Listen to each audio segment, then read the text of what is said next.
नमस्कार। कथाओं के झुरमुट के लिए मैं आपको एक कथा सुना रही थी, जिसका एक भाग मैं आपको सुना चुकी हूँ।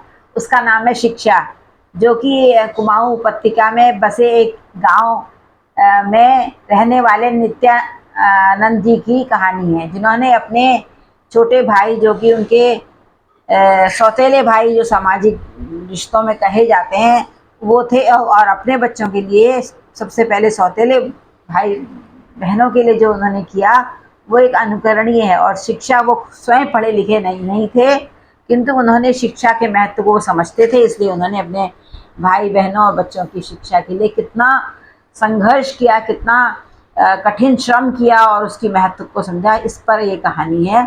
इसका एक भाग मैं आपको सुना चुकी हूँ, और जो कुछ लोगों ने पसंद भी किया है और कुछ लोग अभी शायद उसको देख नहीं पाए। कोई बात नहीं, आप जैसा उचित समझें करिए, पर मेरा काम है कि मैं अपनी बात कहूँ। तो कल किसी अपरिहार्य कारणों से मैं कोई वीडियो नहीं इस प्रकार का दे पाई। आज मैं उसके आगे बताती हूँ। मैंने बताया ना कि कैसे उन्होंने अपने भाइयों को लाइन पर लगाने की कोशिश की, और जो सैनिक स्कूल घोड़ा खाल में सेलेक्ट हुआ था जो भाई, वो फौज में अधिकारी पद के प्रशिक्षण हेतु चयनित हो पूना खड़कवासला चला गया, जिसको एनडीए बोलते हैं। उनकी नन्ही बहनी नैनीताल से आगे की पढ़ाई करने लगी थी। उसका सारा खर्चा उसका अधिकारी भाई देने लगा था, क्योंकि अब उसको कुछ मिलने लगा था।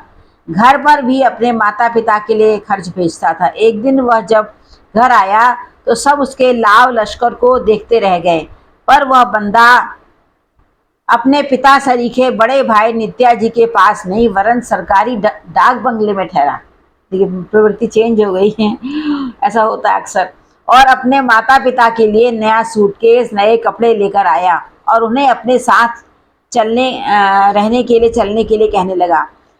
पहले तो गोवर्धन जी और उनकी पत्नी ने जाने से इनकार किया, परंतु जब उसने कहा कि बाद में मत कहना कि पढ़ लिख कर माँ बाप को भूल गया, मैं फिर नहीं आऊँगा, आप यहीं रहना।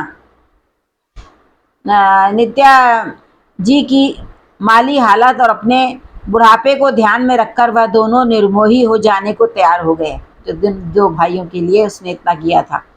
नित्या जी और उनकी पत्नी चुपचाप देखते रह गए। घर पर उनके साथ उनके अपने बच्चों के सिवा कोई न था। पूरा घर, जो बुजुर्गों के खांसने और ठक ठक करके चलने से आबाद और बसा हुआ लगता था, आज अचानक मौन पर अशांत हो चला था, क्योंकि बेटे की धमकी के बाद वो दोनों माता पिता भी अपने अपने पुत्र के साथ ऐसा होता है, जबकि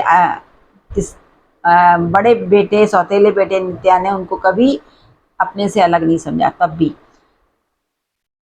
आदिकाल से चली आ रही अपनों की बेदिली और बेदर्दी की कथा का एक अंश मात्र है ये, पर भविष्य के लिए अनेक सबक सिखाता यह प्रकरण मर्माहत करने वाला तो था ही, इसकी मूक पीड़ा किसी शास्त्र के घाव से कम न थी।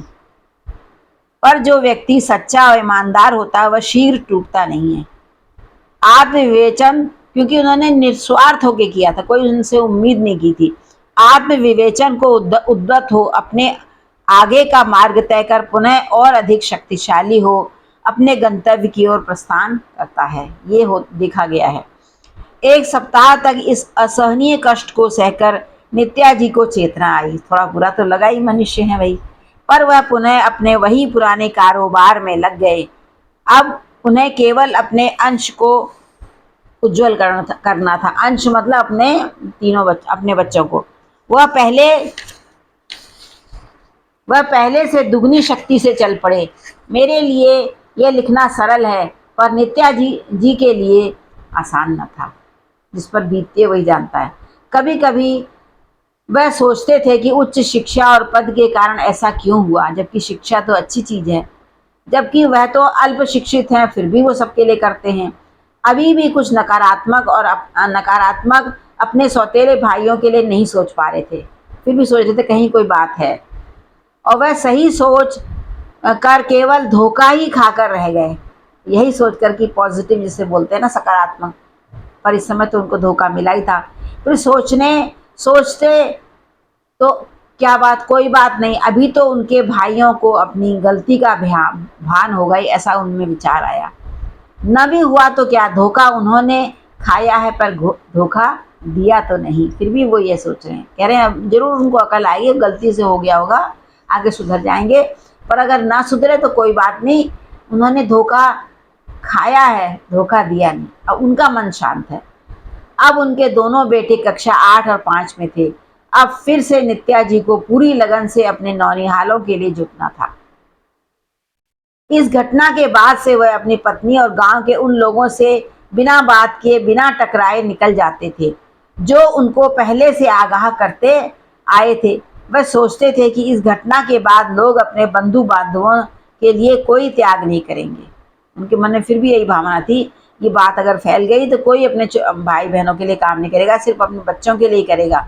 और यह कोई शुभ संकेत तो न था सामाजिक और पारिवारिक परिप्रेक्ष्य में। तन थका मन खिन्न उन्हें सब जिन्हें अपना समझ आगे चले वही बीच राह में विलग हो गए। तो केवल संकल्प की दृढ़ता नहीं, यह तो एक शमशान वैराग्य सा विमोही कठोर मन चाहिए इसके लिए, जो आपको पुनः स्थापित कर सके।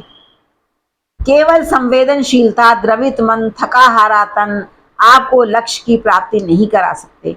संभवतः इसे ही कठोर तप कहते हैं, या तथाकथित ईश्वर प्रदत्त शक्ति, जिसका संचार इस समय नित्या जी के रक्त में प्रवाहित था, जिसके बल पर उन्होंने अपने बड़े पुत्र का स्वयं मार्गदर्शन किया। और अभी अभी सूचना मिली है कि उसकी नियुक्ति कांडा तहसील में तहसीलदार के पद पर हो चुकी। तहसीलदार भी कोई छोटी पोस्ट नहीं होती। पर वह आने वाले 1-2 दिन के अंदर पदभार ग्रहण भी करने वाला। पर पता नहीं क्यों दोनों पति पत्नी इस समाचार से इतने आह्लादित न थे जितने अपने भाई के उच्च अधिकारी बनने पर थे जब उनको पहली खुशी मिली थी। कभी शायद इसे ही दूध का जला कहते हैं। उनको लग रहा था कि मेरी अपनी संतान न बदल जाए, शायद इसका भय था उनको। उनका छोटा भाई इस साल विज्ञान विषय से 12वीं की कक्षा की तैयारी कर रहा था। नित्या जी को उसकी सारी आगामी प्रवेश परीक्षाओं के लिए धन जुटाने के भागीरथ प्रयत्न करने थे, परंतु उन्होंने अपने बड़े सुपुत्र से इसका कोई जिक्र नहीं किया, क्योंकि वो सोच रहे थे कि अगर मैंने किया और उसने मना कर दिया तो फिर मेरे को दोबारा ही धक्का लगेगा, क्योंकि उनका मन पूर्व अनुभव से शंकित था। वह ग्राम प्रधान के पास अपने जमीन के कागज लेकर जाने ही वाले थे कि उनका तहसीलदार बेटा अपनी सरकारी जीप से नीचे उतरा और सीधे सबके सामने अपने पिता के कंधे पर सर रखकर रो पड़ा। जब उसको तहसीलदार था, उसको पता चल ही जाएगा पिताजी ये काम करने जा रहे हैं, कि हाय कि भौ बाबू, आपने मुझे इतना गिरा कैसे समझ लिया कि मैं भी चाचा जैसा व्यवहार करूंगा आपके साथ। लड़का रोने लगा। तब पहली बार नित्या जी बोले खुलकर, मैं तो चाहता हूं कि तू केवल मेरे ही साथ क्यों, किसी के भी साथ धोखा ना करे। फिर भी वैसे अच्छी बात बता रहे हैं उसको। अगर तू यह शपथ खाता है तभी मैं तुझसे तेरे भाई के लिए धन लूंगा, अन्यथा किसी का भी धन मेरे लिए त्याज्य है। मतलब तू ईमानदारी से अपने इस ओहदे को निभाएगा। तहसीलदार का पद तो वैसे भी थोड़ा सा शंकित वाला करने वाला होता ही है, अनेक बार हुआ भी है। तू मेरा पुत्र है, किसी से भी अवैध अवांछित धन या सहायता नहीं लेगा, और अपने चाचा और दादा दादी से सामना होने पर उनका निरादर भी नहीं करेगा, उनसे प्यार से मिलेगा। मैं ऐसा करने का पूरा प्रयास करूंगा, उसने कहा। उन्होंने कहा उनसे भी बुरा नहीं करना जिन्होंने हमें धोखा दिया। इस समय नित्या जी ने पहली बार अपनी पत्नी से इतने सालों बाद इस हल्की बारिश में चाय और पकोड़े की मांग कर डाली। कभी वो इस बीच में बोलते ही नहीं थे जब से धोखा खाया उन्होंने। और पत्नी हंसती हुई रिशाउन चली गई। रिशाउन मतलब रसोई में। जब जीवन धारा सर पर दौड़ने लगती है तो उस जीवन धारा के प्रवाह में मार्ग के सभी जाने अनजाने साथ आने लगते हैं। यही जीवन की सच्चाई और वास्तविकता है। पर जब तक हम इससे दो चार होते हैं, हमारा तन और मन अंदर तक इतना आहत हो चुका होता है कि हर ओर से हम शंकित अंतर मन लिए अपने सुहाने सुंदर पलों का आनंद नहीं उठा पाते हैं, क्योंकि एक घाव तो अंदर था जो रिस रहा था। नित्या जी और उनकी पत्नी का भी यही दौर था। यद्यपि छोटा पुत्र राजस्थान के पिलानी इंस्टीट्यूट के लिए चयनित हो चुका था, बड़ा बेटा अभी कांडा तहसील का तहसीलदार था और एक ईमानदार स्वच्छ लिए हुए छवि लिए हुए अपने क्षेत्र में लोगों की सेवा कर रहा था। जो नित्या जी को जानते थे वह कहते थे कि आखिर बेटा किसका है, क्योंकि नित्या जी का तो जो वो था, मतलब प्रभाव था, वो बहुत अच्छा था, सकारात्मक था।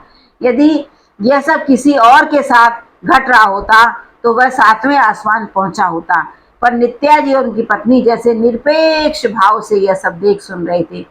इसी बीच उनके बड़े पुत्र ने उन्हें तीर्थ यात्रा भी करवाई, पर अंदर ही अंदर वो अपने माता पिता से मिलने के इच्छुक भी थे। जो उनके माता पिता, मतलब उनकी सौतेली माँ और अपने पिता। किसी तरह उनकी पत्नी ने यह बात जब अपने बेटे से कही तो वह स्वयं अवाक रह गया। अभी तक इसका मोह भंग नहीं हुआ, अभी तक इनका मोह भंग नहीं हुआ, ऐसा लड़के ने सोचा उन लोगों से। फिर भी उसने अपने चाचा लोगों से संपर्क साधने का प्रयास किया कि पता लगाएं वह कहाँ और कैसे हैं।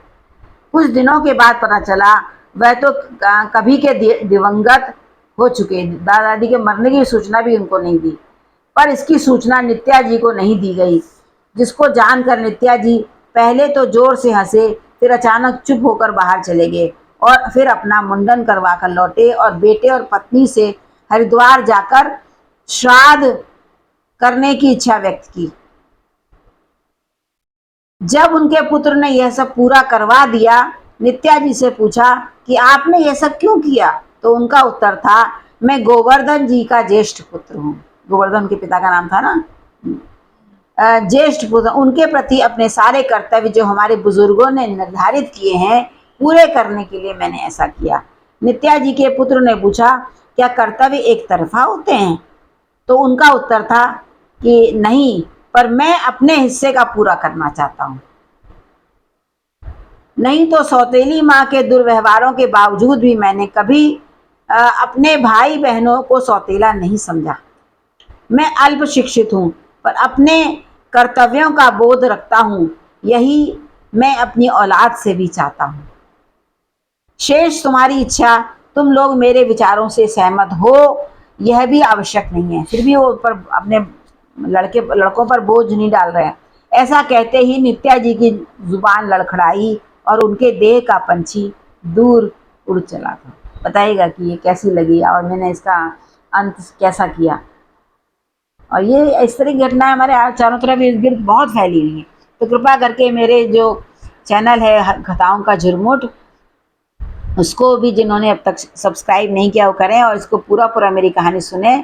सारी कहानियाँ शिक्षाप्रद हैं मेरे हिसाब से और बहुत तो लोगों के हिसाब से। जिसने भी पढ़ा, मेरे तो मेरी एक मित्र है, वो आई थी तो वैसे उसने खोली तो बाई चांस शिक्षा शब्द सुनकर उसने ये कहानी पढ़ी।